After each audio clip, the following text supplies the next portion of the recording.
Assalamualaikum warahmatullahi wabarakatuh. Hari ini saya Mahfuz bin Zaman, pensyarah reka bentuk industri kraft, Jabatan Reka Bentuk dan Komunikasi Visual, Politeknik Besut Terengganu ingin membentangkan kertas kajian iaitu keperluan reka bentuk berbantu CAD, CAD ataupun Computer Aided Design kepada program reka bentuk kraft. Pendekatan kajian kami adalah pendekatan secara kuantitatif. Data premier yang diperolehi daripada kajian soal selidik nanti akan diproses melalui SPSS. Okay. Kajian terhadap pelajar sekolah tentang minat terhadap kraf kayu, CAD. Respon pensyarah politeknik pula dibuat terhadap pensyarah-pensyarah politeknik JRKV di politeknik dan pihak industri reka bentuk termasuklah syarikat perusahaan di soal selidik untuk melengkapkan kajian kami nanti. Objektif kajian untuk sampel pelajar kami bangunkan melalui tahap kajian terhadap minat pelajar dalam bidang reka bentuk industri kraft. Selain daripada itu juga, persoalan kami terhadap minat pelajar tersebut adalah menilai tahap kesediaan pelajar untuk menyambung pengajian. Untuk sampel pensyarah pula, kami telah menilai tahap infrastruktur, sumber manusia dan juga menilai tahap operasi yang tekan diperolehi nanti. Dari segi sampel untuk industri, kami telah membangun soalan terhadap penilaian tahap keperluan industri dalam bidang industri kraft. Selain daripada itu juga, kami menilai tahap keperluan kandungan bidang industri kraft.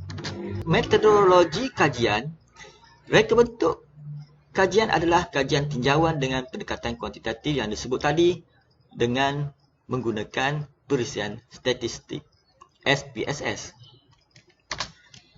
Metodologi kajian ini juga telah kami bangunkan dalam bilangan dan peratusan respon yang kami perolehi. Analisa. Sampel pelajar sekolah kami dapati adalah tahap minat pelajar dalam bidang reka bentuk kraft. Mereka sangat berminat dalam pembelajaran gabungan teori dan praktikal, iaitu sebanyak 78%. Minat sebanyak 97% dengan berminat dengan menggunakan teknologi komputer, CAD atau CAD-CAM. Merujuk kepada 10 bidang pengkhususan bagi program diploma reka bentuk, jelas menunjukkan bahawa setiap bidang tersebut sangat diminati oleh responden. Program pengkhususan yang diminati oleh responden juga terdiri daripada reka bentuk perabot sebanyak 75%, diikuti dengan teknologi CAD 96%, ukiran kayu kraft 66%, reka bentuk kraft 54%, reka bentuk industri 75%, keusahawanan 68% dan lain-lain 52%.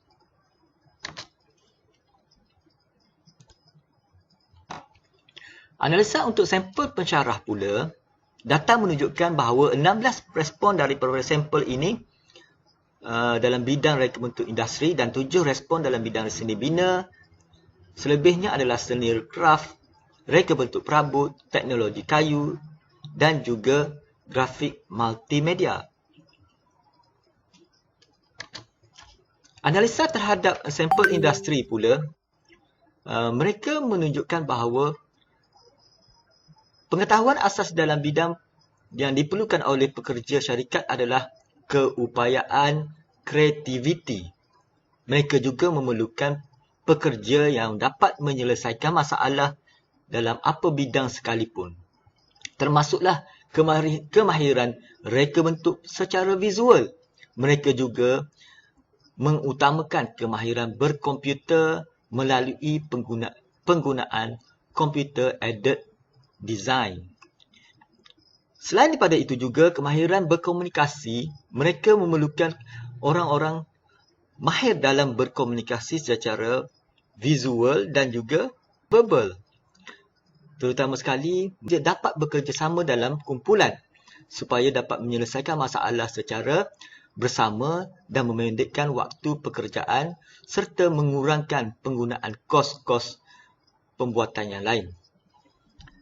Okey. Jadual juga menunjukkan bahawa industri juga memerlukan pekerja-pekerja seperti pengarah seni dalam membentuk sebuah perusahaan. Mereka juga memerlukan mereka kreatif yang dapat membentuk pekerja-pekerja lain seperti pekerja-pekerja editor dan juga koordinator dan juga lain-lain pekerja.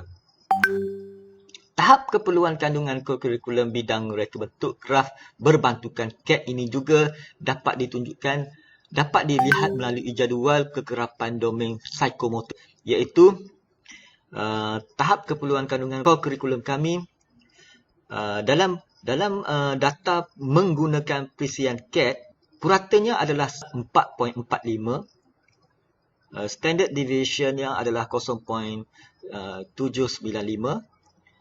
mahir dalam menggunakan komputer 4.53 purata, dan standard deviation-nya adalah 0.797, dan boleh mengendalikan peralatan asas sebanyak 4.37, dan standard deviation adalah 0.786.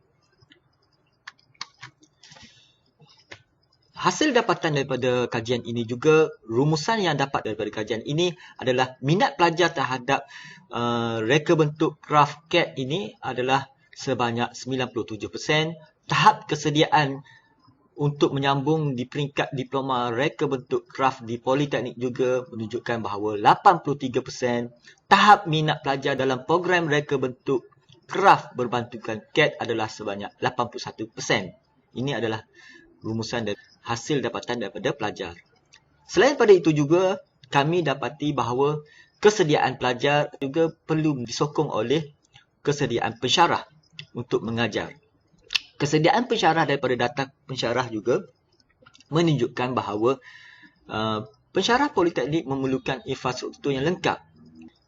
Selain daripada itu juga, pensyarah juga memerlukan peralatan yang lengkap seperti contoh komputer berkeupayaan tinggi dan juga perisian CAD dan CAD/CAM. Sumber manusia juga perlu untuk meningkatkan kemahiran latihan oleh seseorang pensyarah, terutama sekali dalam bidang CAD/CAM. Mereka memerlukan kursus-kursus yang berkaitan untuk mengajar anak didik mereka nanti. Selain daripada itu juga, operasi pensyarah juga memerlukan operasi penggunaan pensyarah-pensyarah luar untuk mengajar pelajar-pelajar Politeknik dalam bidang CAD/CAM ini nanti. Akhir sekali adalah tahap keperluan industri dalam bidang reka bentuk kraf berbantukan CAD melalui industri.